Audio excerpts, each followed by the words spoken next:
Lundi 19 décembre, mesdames, messieurs, bonsoir. Ravi de vous retrouver sur la WF1 TV. Tout de suite, le flash d'information. Rapport Cour des comptes gestion Covid-19, les députés de Wallu veulent réagir. La publication du rapport définitif de la Cour des comptes sur la gestion de la Covid-19 a révélé des malversations effectuées par différents démembrements de l'État. Ce rapport à allure scandaleuse n'a jusque-là pas fait objet de commentaires de la part des hommes politiques. Le président du groupe parlementaire de Wallu, Mamadou Lamine Thiam, a promis qu'ils aborderont le sujet ce lundi lors d'une rencontre avec la presse.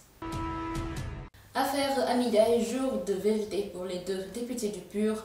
Sauf renvoi de leur procès, les deux députés du Parti de l'Unité et du Rassemblement, Massata Samb et Mamadou Niang, seront édifiés aujourd'hui. Ces deux parlementaires ont été placés sous mandat de dépôt depuis jeudi dernier pour coups et blessures volontaires.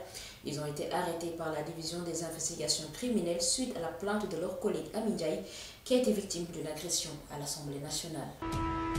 Dans l'actualité internationale, en Afrique du Sud, Cyril Ramaphosa reconduit à la tête de l'ANC. Parti historique au pouvoir en Afrique du Sud, le Congrès national africain a reconduit le président Cyril Ramaphosa à sa tête. Cette action ouvre la voie à un second mandat pour le président sud-africain. Ce dernier, cité dans un scandale de corruption depuis des mois, a échappé à une procédure de destitution la semaine dernière. Toujours dans l'actualité internationale, la Russie annonce des manœuvres navales avec la Chine. Le Kremlin a annoncé ce lundi 19 décembre sa participation cette semaine à des exercices avec la marine chinoise. Dans un communiqué rendu public, le ministère russe de la Défense a informé que ces manœuvres auront lieu entre le 21 et le 27 décembre dans la mer de Chine orientale. Au programme des exercices conjoints de tirs de missiles, d'artillerie et de lutte anti-sous-marine. Dans la page sport basketball féminin, Coupe d'Afrique des clubs, Ville de Dakar 5e et Sporting Alexandrie sacré champion.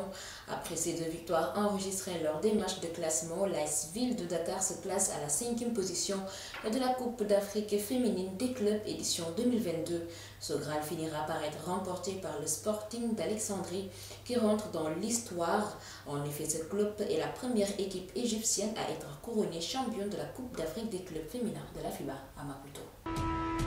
En football, Qatar 2022, l'Argentine arrache le sacre face à la France.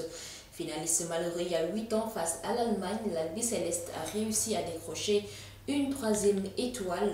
L'Argentine de Lionel Messi a renversé le tenant du titre de 2018 et les Bleus sont tombés de leur trône.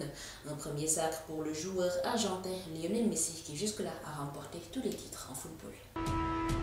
C'est l'actualité sportive qui met fin à ce flash d'informations. Merci de l'avoir suivi. Excellente suite de programmes sur Women First TV.